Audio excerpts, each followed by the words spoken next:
Très bien, on va faire juste un petit test. Bonjour à toutes et à tous. Est-ce que vous m'entendez bien? Levez le pouce si vous m'entendez. Bon, bah parfait. Je vois que tout le monde m'entend bien, c'est parfait. Bah écoutez, bonjour à toutes et à tous. On va vous parler en binôme aujourd'hui. Je vais peut-être commencer par me présenter, même si c'est un peu impoli par rapport à Catherine, mais c'est plus simple vu que j'ai déjà le micro. Donc moi-même, je suis Thibaut Gimon, je suis ingénieur énergie-environnement à la Fédération française du bâtiment. Et du coup, on aura la chance d'avoir le témoignage de Catherine.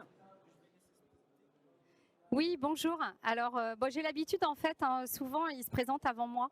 Donc, non, moi je suis chef d'entreprise. Je dirige une entreprise de menuiserie basée pas très loin d'ici, à Champigny-sur-Marne. Et en fait, je suis en charge de la RSE à la Fédération française du bâtiment. Et aujourd'hui, je suis là pour vous témoigner de tout simplement de mon expérience sur le décret tertiaire, car nous sommes éligibles en fait au décret tertiaire avec un bâtiment de plus de 1000 m². Voilà. Mais c'est Thibaut qui va avoir ce côté plus technique. Moi, je vais plus être là en expérience et pour l'avoir vécu et pour vous expliquer un petit peu le cheminement que j'opère sur ce décret tertiaire. Donc l'idée de cette masterclass, comme on l'appelle, c'est de passer un peu moins d'1 heure ensemble. On fait à peu près 35-40 minutes de présentation. Après, on se laissera 10 à 15 minutes, voire un peu plus, en fonction pour les questions-réponses. Donc il y aura vraiment une séance dédiée aux questions-réponses à la fin de notre présentation. Donc le but, c'est vraiment que vous repartiez d'ici en ayant un peu décortiqué qu'est-ce qui se cache derrière ce décret tertiaire, savoir quelles sont les obligations et comment les appliquer, et les différents outils à votre disposition, dont certains sont proposés par BPI France, pour vous accompagner dans le respect de ces obligations. Alors quand on parle du décret tertiaire, on parle d'un décret du 23 juillet 2019. Pardon. Je ne vais pas rentrer dans les détails juridiques, mais sachez-le, le décret tertiaire, c'est un décret qui date de 2019, le décret du 23 juillet 2019, et qui a été complété par différents arrêtés. Et il y a encore des arrêtés qui vont venir prochainement compléter le dispositif, préciser certains éléments qu'on va voir ensemble. Pour info aussi, certains parlent du dispositif éco-énergie tertiaire. C'est le petit nom un peu plus opérationnel du décret tertiaire, mais c'est pareil. Nous, on a l'habitude à la FFB de parler du décret tertiaire. Mais on va voir qu'est-ce qui se cache derrière tout ça. Donc, vraiment là, en introduction, on rentrera vraiment plus dans le détail au fil de la présentation. Mais en quelques mots, qu'est-ce qui se cache derrière ce décret tertiaire? Finalement, c'est rien d'autre qu'une obligation de réduire les consommations énergétiques des bâtiments ou des parties de bâtiments ou d'un ensemble de bâtiments qui vont présenter une activité tertiaire avec une surface supérieure ou égale à 1000 m² de plancher. Donc on reviendra sur les différents cas dans lesquels on peut se retrouver face à ces 1000 m². On reviendra sur c'est quoi une activité tertiaire, c'est quoi une surface de plancher. Et on verra évidemment par la suite, quand on parle d'obligation de réduction des consommations, de quoi on parle exactement et comment on répond à cette obligation. Mais sachez avant toute chose qu'on parle vraiment de réduction des consommations réelles d'énergie. On n'est pas sur du théorique, on est vraiment par rapport à ce que vous allez réellement consommer dans vos entreprises, ce que vous allez payer sur votre facture. Les personnes concernées, vous allez le voir au fil de la présentation, c'est évidemment les propriétaires. Si vous êtes une entreprise et que vous exploitez vos propres locaux, vous êtes évidemment concerné par le dispositif. Mais ça concerne également les bailleurs et les preneurs à bail. Donc tous les occupants, les exploitants des bâtiments, quand bien même ils ne sont pas propriétaires, ils sont quand même concernés par ce dispositif. Parce que c'est eux finalement qui vont consommer dans les bâtiments qu'ils vont occuper, qu'ils vont exploiter. En 2 mots également, quels sont les bâtiments concernés? Donc on l'a vu, bâtiments ou parties de bâtiments ou différents bâtiments qui vont cumuler une surface de plus de 1000 m² d'activité tertiaire. Mais il y a souvent une idée reçue qui dit que ça concerne que les bâtiments anciens. Alors qu'en fait, ce dispositif, ça va évidemment concerner les bâtiments anciens, dont certains sont très énergivores et sur lesquels il va vraiment falloir mener des actions d'économie d'énergie, donc via des travaux ou de la sensibilisation, on verra ça tout à l'heure. Mais ça concerne aussi les bâtiments neufs. Les bâtiments qui ont 2-3 ans ou même les futurs bâtiments qui ne sont pas encore construits, ils vont être concernés par ces obligations de réduction des consommations énergétiques. Quand bien même, d'un point de vue conception, ils ont été construits, les bâtiments récents, de base, ils sont de manière intrinsèque plutôt performants d'un point de vue énergétique. Mais là, on ne parle pas du théorique, on ne parle pas de la conception des bâtiments, on parle bien de l'exploitation des bâtiments et de la manière dont on va consommer l'énergie dans ces bâtiments. Donc c'est pour ça que les bâtiments neufs sont également concernés. Quelques chiffres, en 2 mots, les bâtiments tertiaires en France, c'est un peu moins d'1 milliard de mètres carrés de surface de bâtiments tertiaires. Et ça représente, les bâtiments tertiaires en France, à peu près 1/3 de la consommation énergétique de l'ensemble du parc de bâtiments en France. Donc c'est pour ça que les pouvoirs publics ont souhaité mettre en place cette réglementation, puisqu'il y a un fort gisement d'économie d'énergie. Et derrière, le but, c'est réduire les consommations énergétiques. C'est tous les enjeux de décarbonation du bâtiment pour atteindre l'objectif, pour tenter d'atteindre l'objectif de neutralité carbone en 2050. Les bénéfices, selon une étude lancée par la DHUP, donc la DHUP c'est une direction du ministère de l'écologie. Pour info, les bénéfices espérés à l'horizon 2050, c'est des investissements de l'ordre de 150 milliards d'euros et qui permettraient de générer jusqu'à 250 milliards d'économies d'énergie. Une étude qui date d'impact, qui date de plusieurs années avant l'explosion de prix d'énergie, donc c'est à prendre en compte par rapport aux chiffres que je viens de vous donner. Donc si vous le voulez bien, on va passer un peu plus dans le concret, dans le détail. On va décortiquer ensemble, en gros, les obligations issues de ce décret tertiaire en 3 parties. La première partie, je vais revenir sur le champ d'application. La deuxième partie, on verra vraiment en détail les obligations de réduction des consommations d'énergie, comment en gros on répond à ces obligations du décret tertiaire. Quand on parle de réduction des consommations énergétiques, de quoi on parle et comment on les atteint. Et pour finir, on fera un topo en 3e partie sur les aides financières et l'accompagnement qui peuvent vous être proposés en tant qu'entreprise, TPE, PME, ou pour vous aider à respecter les obligations issues de ces décrets tertiaires et vous aider à investir dans les travaux nécessaires pour remplir ces obligations. Et on finira sur une slide qui vous donnera les différentes ressources à votre disposition, que ce soit au niveau de l'ADEME, au niveau de BPI France également. Et puis Catherine interviendra, n'hésite pas, je vais essayer de rester le plus proche de toi si tu souhaites rebondir sur mes propos. Donc on y va si vous le voulez bien. Je ne veux pas vous noyer avec des termes juridiques, sachant qu'en plus je ne suis pas juriste de formation, je suis plutôt à profil technique. Mais du coup, il y a 3 questions à se poser pour déjà savoir si on est concerné ou pas si on est assujetti à ce décret tertiaire. La première, c'est se poser la question, qu'est-ce que l'usage tertiaire d'un bâtiment? Qu'est-ce qu'on entend par surface ou activité tertiaire? Donc il n'y a pas de définition légale de ce qu'est un bâtiment ou une activité tertiaire. Et du coup, le dispositif lui-même se réfère aux définitions de l'INSEE avec par rapport aux différents secteurs. Donc le premier, c'est le secteur primaire. Donc le secteur primaire, c'est tout ce qui est exploitation de la ressource. Le secteur secondaire, c'est tout ce qui est production, transformation de la ressource.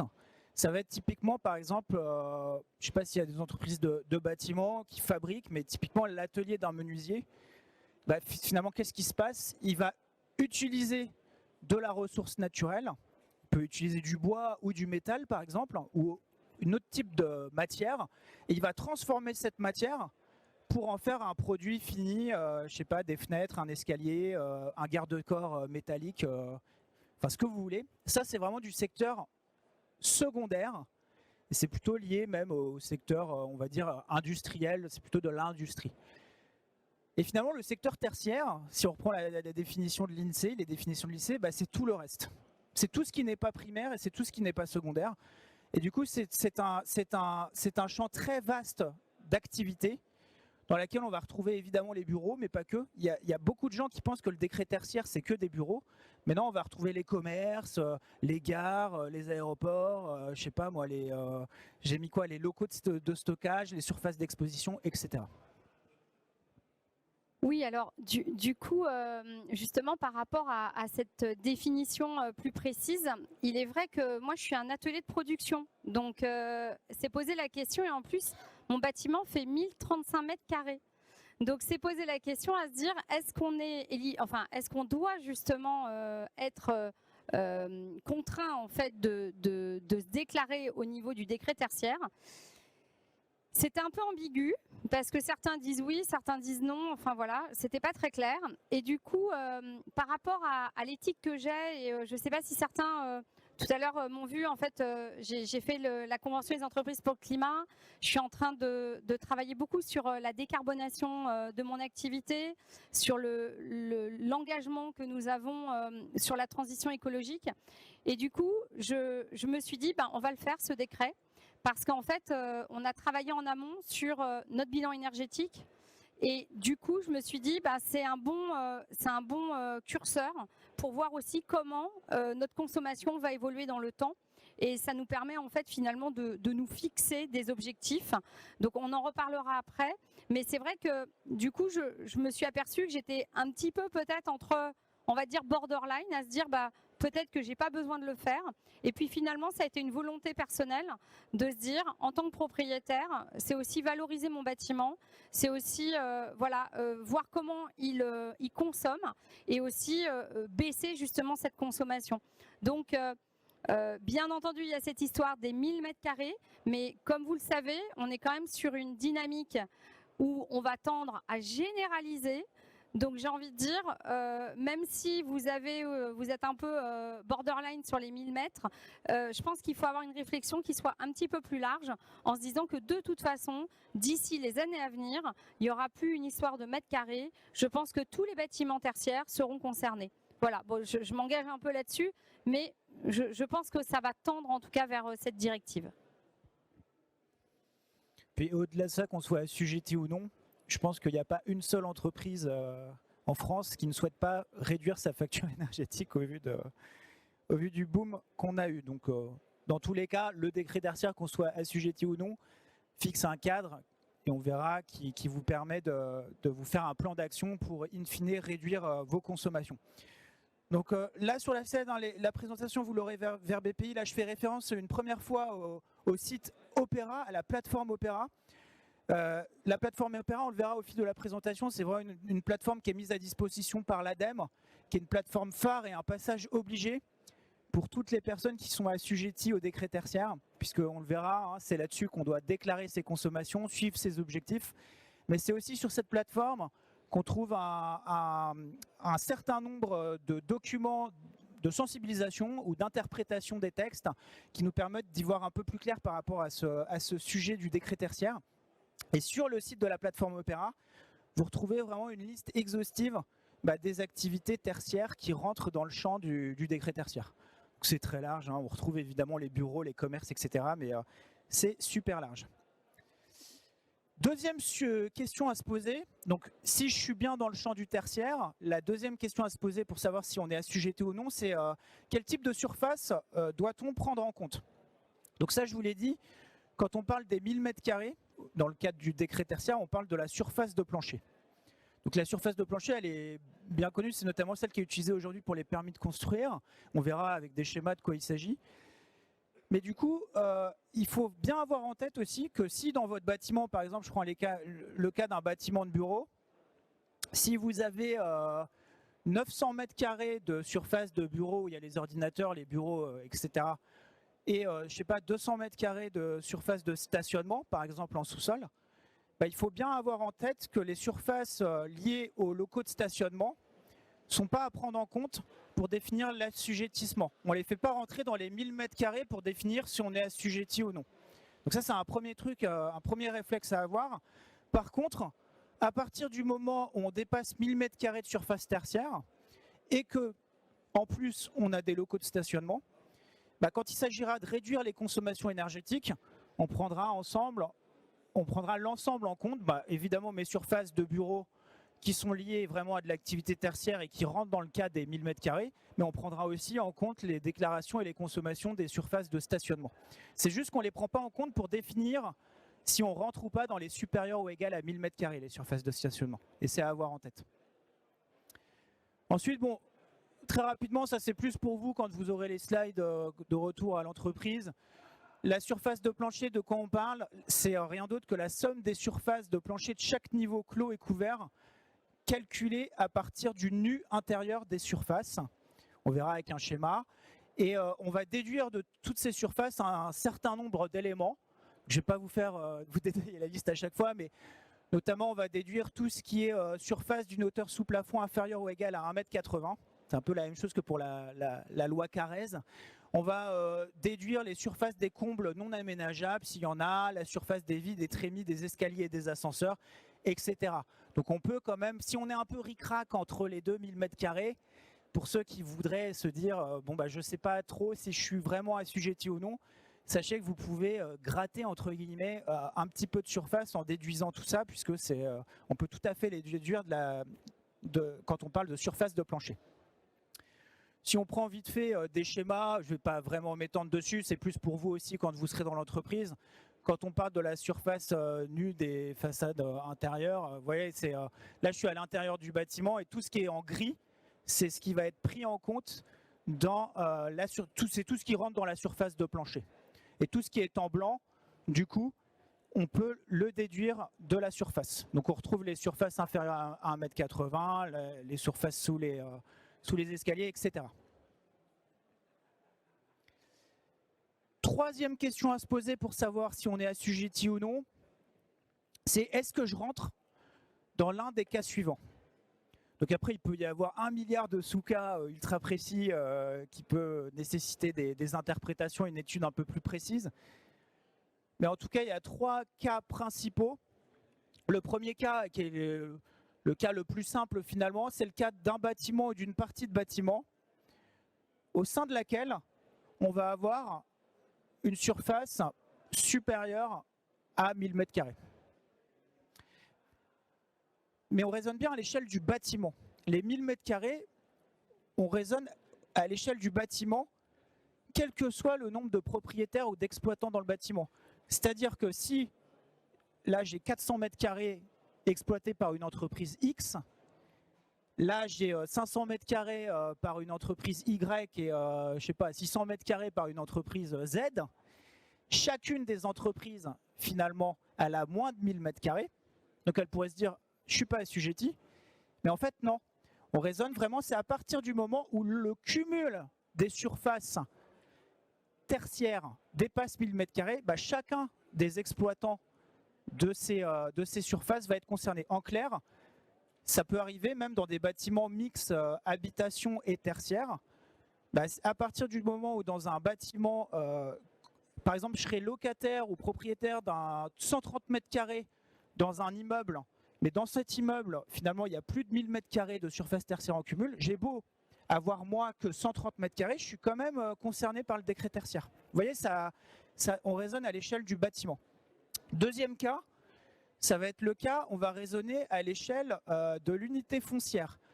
Donc là, c'est si au sein de votre unité foncière, donc détenue par vous, un même propriétaire par exemple, si vous avez différents bâtiments au sein de cette même unité foncière, et si le cumul des surfaces tertiaires au sein de ces bâtiments dépasse 1000 m², quand bien même on a un bâtiment de 300 m², un autre de 500 et un autre de 600 m², vous l'avez compris la logique, à partir du moment où sur cette zone, sur cette unité foncière, je dépasse 1000 m², je suis assujetti également au décret tertiaire. Et le dernier cas, c'est le cas du site. Donc un site, ce n'est pas forcément une même parcelle cadastrale ou pas forcément une même unité foncière, mais un site, par exemple, c'est un site hospitalier ou un site scolaire, on va avoir différents bâtiments. Il peut y avoir une rue qui sépare deux des bâtiments, mais on considère qu'il y a un lien fonctionnel finalement entre les différents bâtiments d'un site, et à partir du moment où, pareil, on va dépasser 1000 m² de surface tertiaire au sein de ce site, on est concerné et assujetti au décret tertiaire. Donc il y a différents cas, bon je ne vais pas le détailler, mais sachez que sur le site Opéra, typiquement, il y a différents cas pratiques de la sorte. qui vous font des schémas et qui vous disent là, dans ce cas-là, vous êtes assujetti, dans ce cas-là, vous n'êtes pas assujetti. Il peut y avoir 200 cas possibles. Là, vous voyez qu'il y a deux cadastres différents, deux parcelles différentes. C'est pas la même unité foncière. Il y a une rue qui sépare les deux, mais il y a quand même un lien fonctionnel entre les deux bâtiments qui sont le siège de la même entreprise X. Et du coup, là, on est concerné. Oui, exactement. Donc là, on va voir maintenant, deuxième partie, de quoi on parle quand on parle de réduction des consommations énergétiques et comment on y répond. Donc il y a deux possibilités pour répondre à l'obligation du décret tertiaire.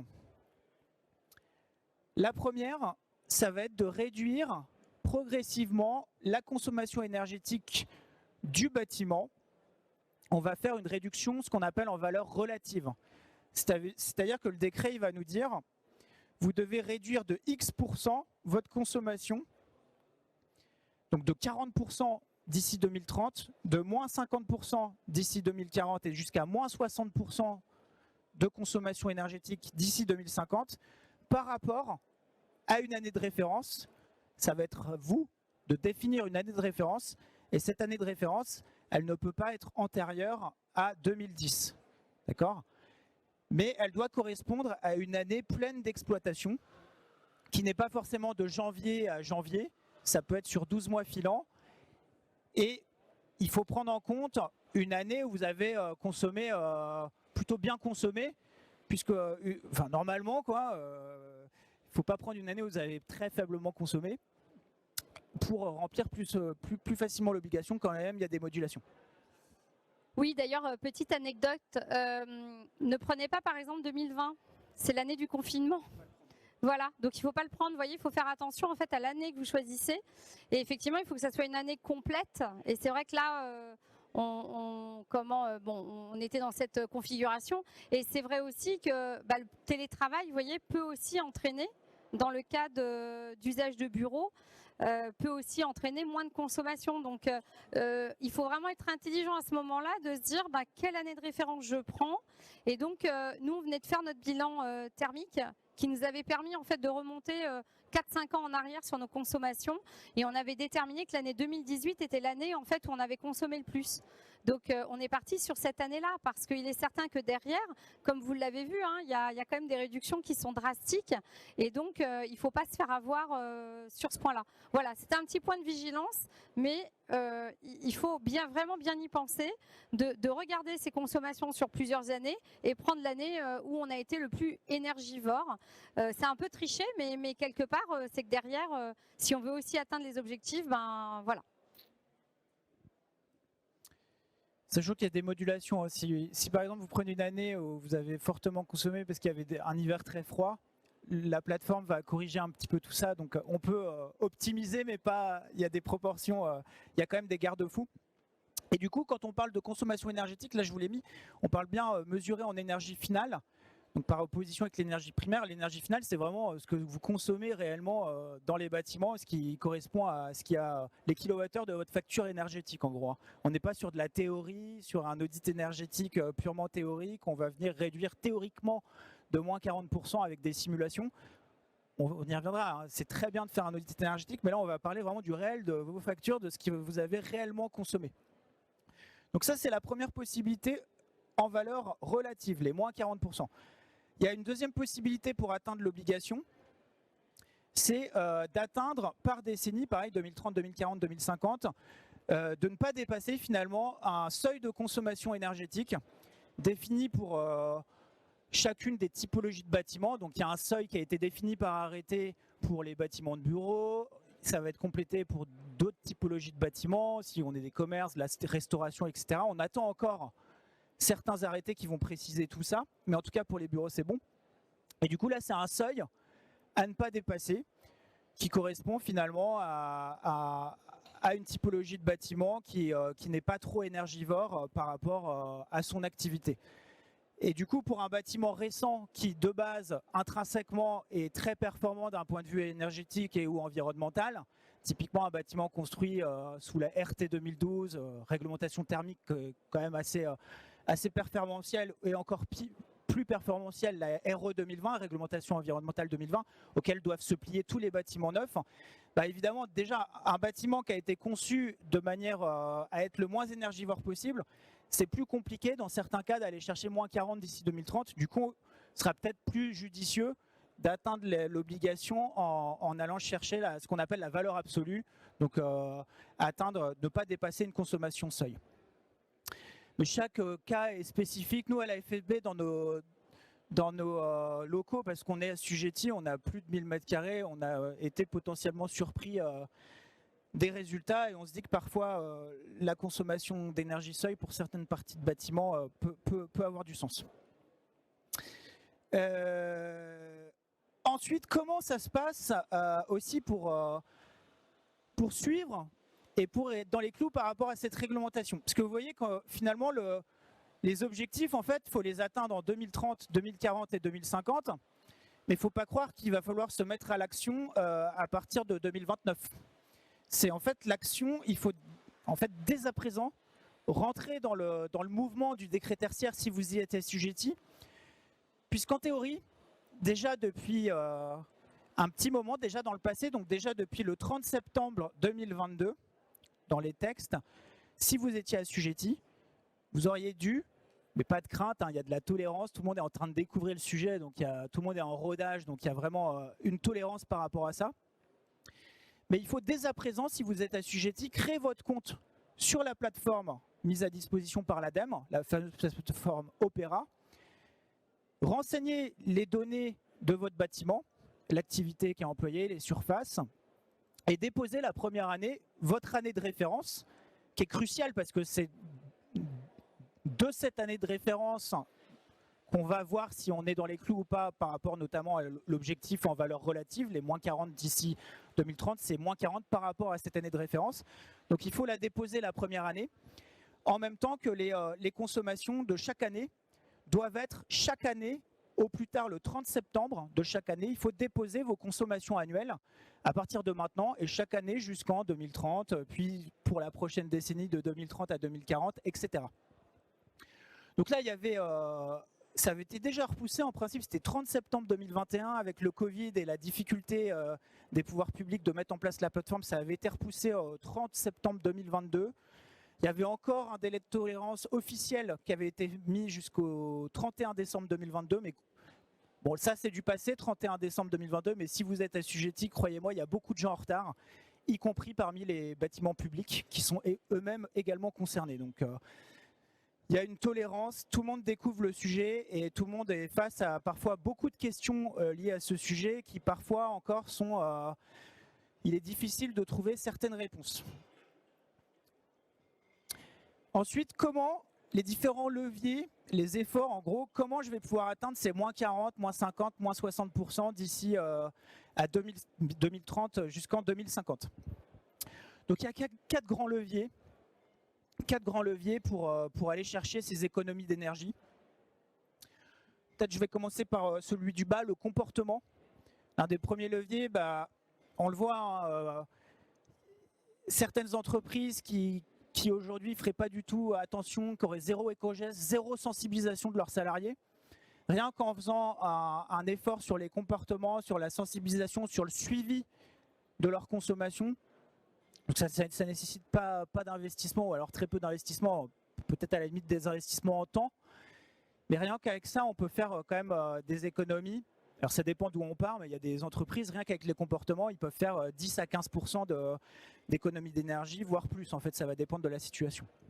Mais c'est important. Rien que le suivi des consommations énergétiques, c'est comme le suivi d'un budget ou d'un compte bancaire. À partir du moment où on regarde régulièrement, rien qu'en faisant ça, on fait des économies.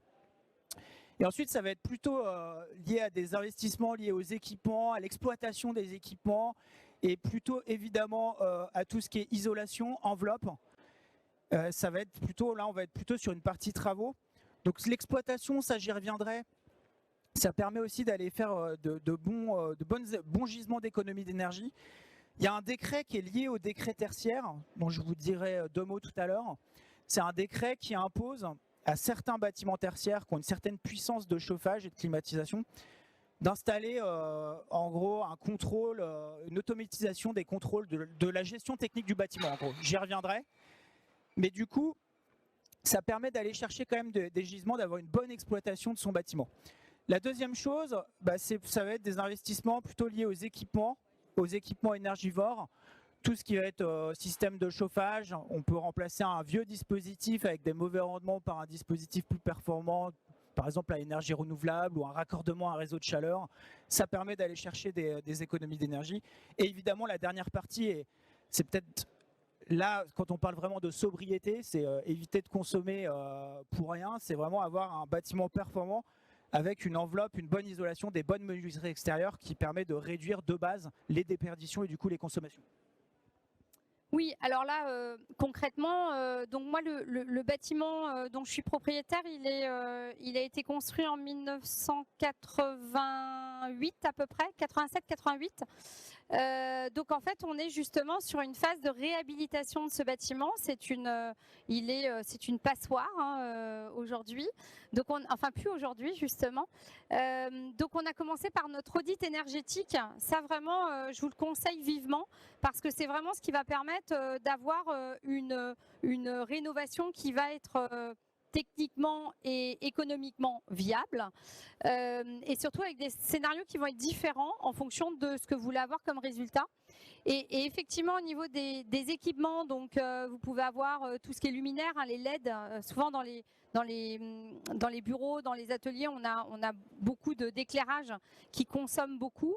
Donc là, il y a toute cette modification d'usage, enfin de modification d'équipement. Et ensuite, ce qui est intéressant, en fait, justement, c'est les phasages au niveau de l'isolation. Donc, il y a l'isolation par l'intérieur, mais il y a aussi l'isolation thermique par l'extérieur. Et là, en fait, nous, on a eu tout un protocole qui nous permet, en fait, d'isoler efficacement et en même temps qui vont répondre justement à ces diminutions que l'on souhaite avoir au niveau de notre consommation d'énergie. Donc là, on a commencé le premier phasage, on a refait notre toiture avec une isolation thermique par l'extérieur et on commence, ça y est, déjà à avoir du résultat. Donc du résultat au niveau consommation directe, mais aussi confort de vie. Parce qu'il ne faut pas oublier non plus cette notion, alors dans le décret bien sûr, dans le décret il n'y a pas cette notion de confort. Mais je pense qu'il faut savoir aussi l'intégrer parce que c'est très important. Vous avez des collaborateurs qui travaillent aussi, et vous-même, en tant que dirigeant, on travaille aussi dans les bâtiments. Et donc c'est important d'avoir aussi cette notion de confort.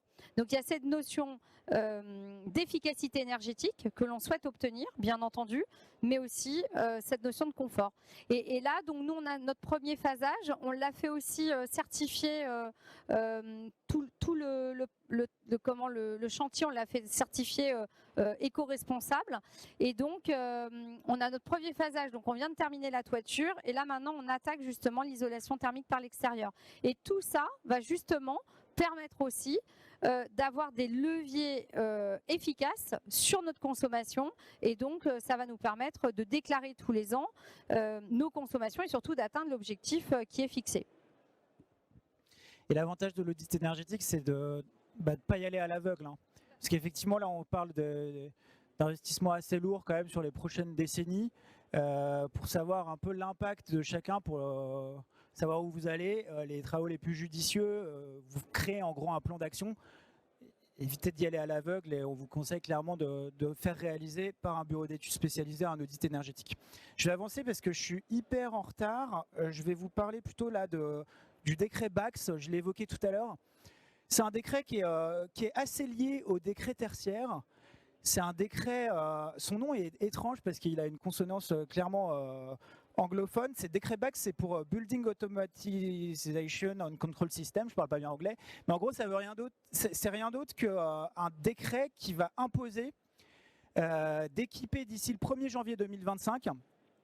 Finalement, d'équiper des bâtiments qui ont un système de chauffage ou de climatisation dont la puissance est supérieure à 290 kW, et du coup les bâtiments supérieurs ou égaux à 1000 m², souvent une bonne partie vont être concernés par cela.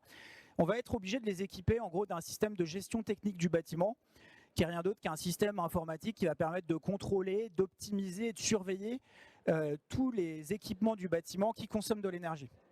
Et du coup, aller chercher des gains énergétiques qui sont quand même assez importants. Et du coup, finalement, vu qu'il y a cette obligation qui potentiellement s'applique si vous dépassez cette puissance-là, si par ailleurs vous êtes assujetti au décret tertiaire, finalement c'est un investissement qui va être un passage obligé. C'est lié vraiment à l'exploitation des bâtiments et du coup c'est un des éléments à avoir en tête si vous êtes assujetti. Ça je vais passer parce qu'on est super en retard et je veux vraiment vous parler des aides. Sachez que les sanctions, bon, la réglementation elle est assez soft pour être totalement transparent sur les sanctions en cas de non-respect. Ça se fait en gros, il y a trois points à retenir. C'est vous pouvez vous faire attraper entre guillemets si le préfet s'en rend compte. Donc il y a une mise en demeure du préfet de faire sa déclaration sous 3 mois si vous n'avez pas fait votre déclaration sur Opera. Donc la déclaration, c'est là où on dépose ses consommations chaque année.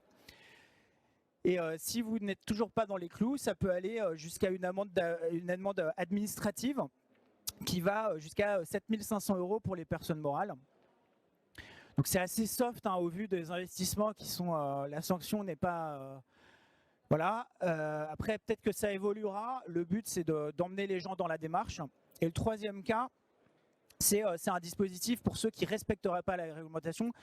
Ils ont basé ça sur le dispositif, le name and shame, c'est montrer du doigt ceux qui ne respectent pas la réglementation. Et du coup, il y aura globalement des publications sur un site internet sans doute géré par les pouvoirs publics. Si ce n'est pas déjà le cas, à ma connaissance, ce n'est pas déjà le cas, mais ça devrait venir. Ils publieront les entreprises qui ne respectent pas leurs obligations vis-à-vis de ce décret tertiaire. En gros, ça sera à bout, vous ne respectez pas. Ça aura un impact notamment pour les grosses sociétés qui ont une forte visibilité. Et globalement, ne pas respecter le décret tertiaire aussi, ça risque que les biens soient dévalorisés. Et du coup, au-delà de la sanction financière, de toute façon, ne pas respecter, les gens se sanctionnent eux-mêmes en n'allant pas dans la démarche. Je veux absolument vous parler de l'accompagnement et des aides disponibles. Donc je ne vais pas être exhaustif, il y a différentes aides, mais j'ai pointé sur 3 d'entre elles. La première, elle est proposée par BPI France, donc vu que c'est un événement BPI France, je tenais vraiment à cœur à vous la présenter, puisqu'elle est vraiment basée sur ce décret tertiaire. C'est vraiment un dispositif, le DIAC Perfimo, c'est un dispositif qui a été créé pour vous aider à respecter les obligations du décret tertiaire. À travers ce dispositif, vous aurez la possibilité d'avoir une mission de conseil de 6 à 8 mois par un bureau d'études spécialisé référencé par BPI France. Et ça va vous permettre d'évaluer les performances de votre ou de vos bâtiments, de définir, moi j'appelle ça un plan d'action, mais on peut dire des scénarios chiffrés de rénovation énergétique, différents, c'est lié à l'audit énergétique dont parlait Catherine tout à l'heure. Et ça permet in fine de vous accompagner pour inscrire votre entreprise dans une trajectoire conforme aux obligations du décret tertiaire. Donc on est en plein dedans. Parallèlement à ça, au-delà de l'accompagnement pour savoir où j'en suis et où je vais, définition de mon plan d'action, au bout d'un moment je vais devoir faire des investissements, donc des travaux. Donc sachez, pour tout le secteur tertiaire, vous avez la possibilité de financer une partie des travaux via les primes C2E, certificat d'économie d'énergie. Donc pour ceux qui ne connaissent pas, c'est l'État qui oblige les fournisseurs d'énergie et distributeurs de carburant à faire en sorte que des économies d'énergie soient faites en France. Ils leur fixent des objectifs. S'ils ne remplissent pas leurs objectifs, ils paient des amendes beaucoup plus lourdes que les primes qu'ils distribuent. Ça peut se jouer en milliards d'euros, les amendes, pour les plus gros fournisseurs d'énergie. Donc pour éviter de payer ces amendes, ils vont inciter des maîtres d'ouvrage ou des gestionnaires de bâtiments à entreprendre des travaux d'économie d'énergie. Donc il y a une liste, il y a plus d'une centaine de travaux éligibles au dispositif des C2E. Je vous ai mis un lien quand vous aurez la présentation, vous pourrez avoir une liste exhaustive, mais on retrouve notamment tout ce qui est système de gestion technique du bâtiment dont je vous parlais tout à l'heure, avec des primes C2E qui sont bonifiées par 2 jusqu'à la fin de l'année 2023, donc c'est important de l'avoir en tête. Ça finance le changement des éclairages par des éclairages plus performants, tout ce qui est équipement de chauffage, tout ce qui est évidemment lié à l'enveloppe du bâtiment, donc tout ce qui est fenêtres, menuiserie extérieure, évidemment l'isolation des murs, la toiture terrestre, etc. Ça vous permet de financer une partie des travaux. Au-delà de ça, j'y reviens, je ne l'ai pas mis en slide, mais sachez que les TPE et les PME, l'État a réintroduit un crédit d'impôt. Ça s'appelle le crédit d'impôt TPE-PME. Et ça finance également des travaux de rénovation énergétique dans les entreprises. Un crédit d'impôt de 30% de la dépense jusqu'à 25 000 € maximum. Oui, d'ailleurs, sincèrement, concrètement, je pense que c'est ce qu'il y a de plus efficace. Les aides, enfin, moi, je vois en tant que PME, je suis jamais éligible. J'ai toujours quelque chose qui fait que je sais pas, ça rentre jamais dans la case. Or, par contre, le décret, il rentre quand même, lui. Hein. Mais en tout cas, le crédit d'impôt, c'est efficace. Il avait été testé il y a quelques années, mais il l'avait simplement fait pour 6 mois. Donc, sincèrement, ça n'avait pas été très efficace. Mais là, ils l'ont remis. Et c'est vrai qu'on demande régulièrement, hein, quand, à la fédération, quand on est dans les ministères, de remettre ce crédit d'impôt, enfin à Bercy, parce que c'est vraiment quelque chose d'efficace pour les petites structures.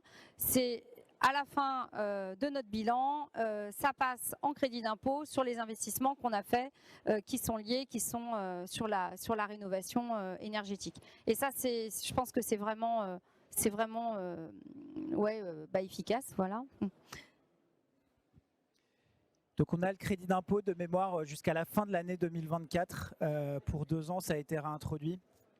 Et sachez-le, donc 30% de crédit d'impôt et jusqu'à 25 000 € de crédit d'impôt par entreprise.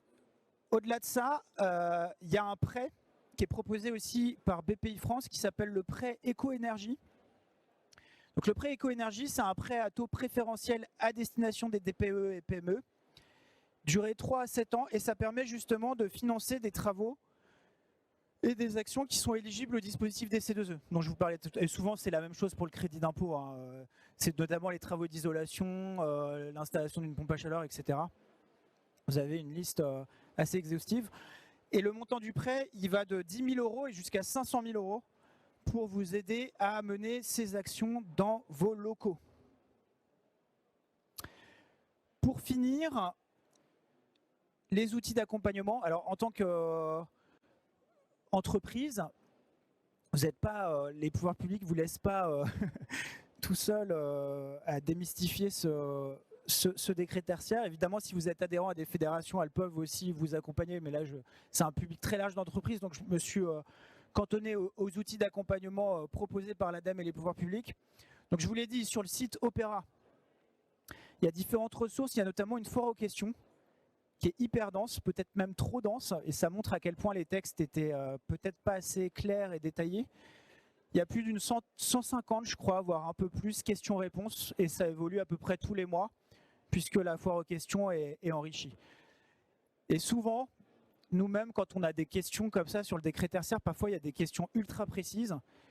Clairement, ça nécessite souvent des recherches, soit dans les textes, soit on trouve bien souvent la réponse dans la foire aux questions, qui est une réponse, c'est souvent pas une réponse par oui ou par non, c'est souvent une réponse assez complexe et détaillée.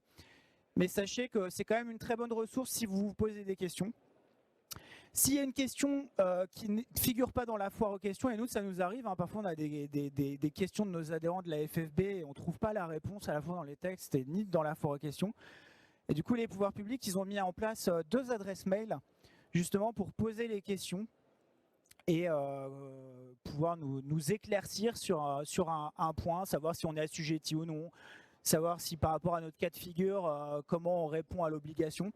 Donc ça, la première adresse mail, c'est pour tout ce qui est relatif vraiment au fonctionnement du décret tertiaire, les obligations et comment répondre aux obligations. Et la deuxième adresse mail que j'ai moi-même utilisée, répondant, c'est lié vraiment là si vous avez des difficultés à utiliser la plateforme Opéra, je sais pas, vous n'arrivez pas à vous inscrire ou vous ne comprenez pas un onglet à remplir, et vous avez besoin d'un aiguillage, et du coup là c'est plutôt cette adresse liée à la plateforme Opéra.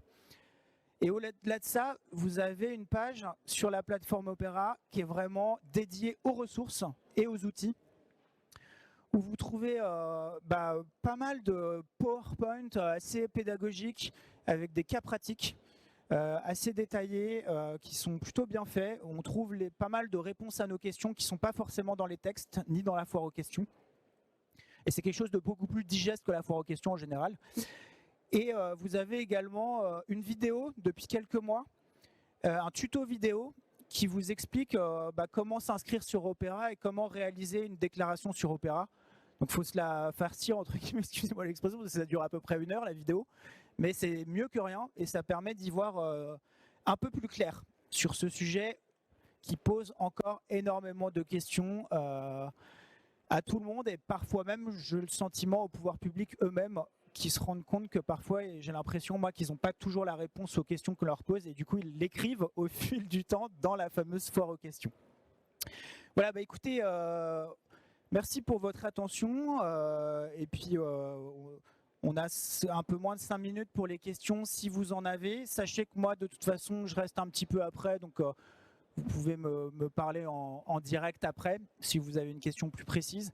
Et si vous avez des questions, bah, on essaiera avec Catherine d'y répondre. C'est possible qu'on n'ait pas la réponse, mais du coup, on essaiera de vous l'apporter peut-être en fouillant juste après. Mais comme ça, à la volée, c'est toujours un peu compliqué si c'est hyper précis. Donc vous me posez la question, je dois la retranscrire. Là, on est face à une entreprise qui a fait des nouveaux investissements dans son entreprise parce qu'elle finalement, elle s'est peut-être développée sur un champ d'activité plus large que ce qu'elle faisait auparavant. Et finalement, son année de référence, vous avez pris 2019, bon, ça aurait pu être une autre année aussi. Et 2019 correspondait à une consommation à un moment donné. Depuis, la société s'est développée et a créé des nouvelles activités, on peut dire, parce que je ne vais pas prendre votre cas, je vais essayer d'élargir, et du coup qui engendrent des nouvelles consommations. Et ça peut être à peu près la même chose si une entreprise passe de 50 à 200 salariés. Dieu merci, les entreprises, elles ont le droit de se développer encore quand même. Dans ce cas-là, ça c'est pris en compte dans la plateforme Opéra. Justement, si vous avez un changement d'activité, un nouveau champ d'activité au sein de votre entreprise, ou si votre entreprise elle s'est développée et qu'il n'y a pas la même intensité d'usage, ils appellent ça au sein de votre entreprise, il y a des modulations pour vous aider à respecter plus facilement justement les obligations. Du coup, dans votre cas, vous n'aurez pas à atteindre forcément moins 40 en 2030, etc. Tout ça, c'est prévu. Il faut bien le détailler, il faut bien le préciser par contre.